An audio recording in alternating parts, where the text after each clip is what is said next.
Welcome to Bong mathematics. Hello viewers, আজ তোমাদের জন্য একটা নতুন ভিডিও নিয়ে চলে এলাম। তোমাদের মধ্যে যারা বিহার স্টেট ম্যাথামেটিক্স 2024-এর পেপার 2 এর পরীক্ষা দেবে তাদের জন্য এলপিপির উপর একটা এমসিকিউ প্র্যাকটিস সেট নিয়ে চলে এলাম। এখানে দেখে নিচ্ছি প্রথমে যে কোশ্চেনটা দেওয়া আছে কি বলছে, total number of constants in a LPP. তো এটার কারেক্ট আনসার হবে ফাইনাইট ইন নাম্বার, ঠিক আছে, অপশান সি। তারপর দেখো আমাদের কোশ্চেন নাম্বার 2 কি বলছে, আমাদের একটা এলপিপি দেওয়া আছে, minimize Z equals to 20x1 plus 10x2 subject to এই তিনটে কন্ডিশন আমার দেওয়া আছে। তাহলে আমি যদি এই রিজিয়ানটা আঁকি তাহলে যে ফিজিবল রিজিয়ানটা পাবো ওটা কেমন দেখতে হবে। অপশান এতে বলা আছে এ ট্রায়াঙ্গেল, বিতে বলা আছে কোয়াড্রিল্যাটারাল, সিতে বলা আছে পেন্টাগন, আর ডিতে আছে নান অফ দ্য অ্যাবাভ।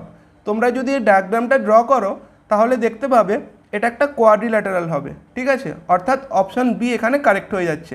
তারপর চলে যাচ্ছি পরের কোশ্চেনে, question number 3, linear programming is a branch of operation research, ঠিক আছে, অপশান সি।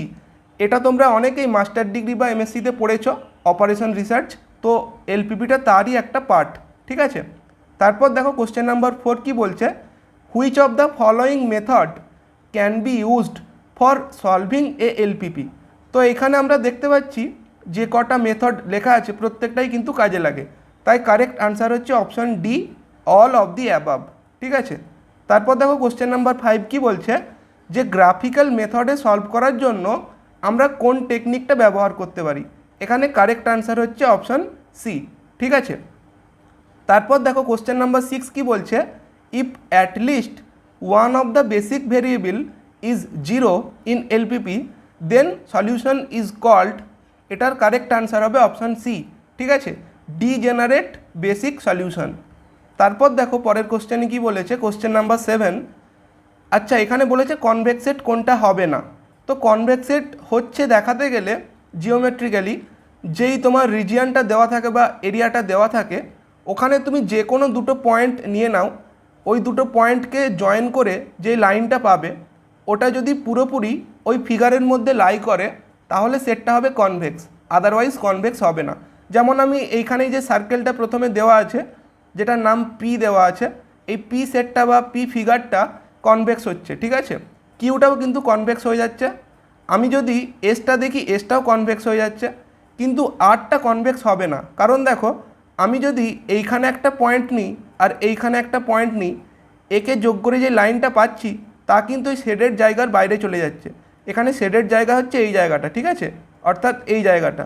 তো তুমি দেখতে পাচ্ছ এই আর সেটটা এটা কিন্তু কনভেক্স হচ্ছে না, তাই কারেক্ট আনসার হবে যেখানে আর দেওয়া আছে অর্থাৎ অপশান সি, ঠিক আছে। তারপরের কোশ্চেনটা দেখো কি বলেছে, কোশ্চেন নাম্বার 8, এই ইনইকুয়ালিটিকে আমরা কিভাবে ইকুয়ালিটিতে মানে পরিবর্তন করতে পারি।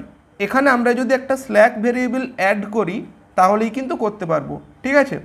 তারপর দেখো কোশ্চেন নাম্বার 9 কি বলছে, the maximum number of basic feasible solution of a set of m equation and n unknowns, যেখানে এনটা হচ্ছে এম এর থেকে বড়। তো এটার কারেক্ট আনসার হবে option D, n C m, ঠিক আছে, এটা তোমরা প্রত্যেকেই জানো এটা হয় এন সি এম। তারপর দেখো কোশ্চেন নাম্বার 10 কি বলছে, a feasible solution of a LPP should.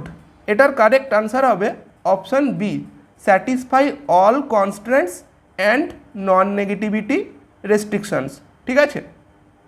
তারপর দেখো কোশ্চেন নাম্বার 11 কি বলছে, the number of extreme points of the feasible region. তুমি যদি এই রিজিয়ানটা ড্র করো, ঠিক আছে, maximize Z equals to 3x1 plus 5x2 আর সাবজেক্ট টু এইগুলো দেওয়া আছে, তাহলে তুমি দেখতে পাবে এখানে টোটাল 5টা এক্সট্রিম পয়েন্ট আছে, ঠিক আছে, কারেক্ট আনসার হচ্ছে অপশান সি। তারপর দেখো কোশ্চেন নাম্বার 12, এখানে এটাই আমাদের আজকে last question, A basic feasible solution of the system of equation. তো দেখো প্রথম কথা হচ্ছে যেটা সলিউশন হবে ওটা কিন্তু এই ইকুয়েশনগুলোকে স্যাটিসফাই করতে হবে। আমরা যদি অপশান টেস্ট করে দেখি তাহলেই ক্লিয়ার হয়ে যাবে যে অপশান সি এখানে কারেক্ট হয়ে যাচ্ছে, ঠিক আছে, 401 এটা কিন্তু একে স্যাটিসফাই করছে। এবং এটাও চেক করতে পারি যে আমরা x2টাকে 0 পুট করে দিচ্ছি, তা বাদ দিয়ে যে ডিটারমিনেন্টটা পড়ে থাকছে 1 -1 2 -4, ঠিক আছে? এই ডিটারমিনেন্টটা নট ইকুয়ালস টু 0, তাহলে এটা আমাদের কিন্তু বেসিক ফিজিবল সলিউশন হয়ে যাচ্ছে। তো এই ছিল আজকের ভিডিওটা হেল্পফুল মনে হলে কমেন্টে জানিও। Thanks for watching.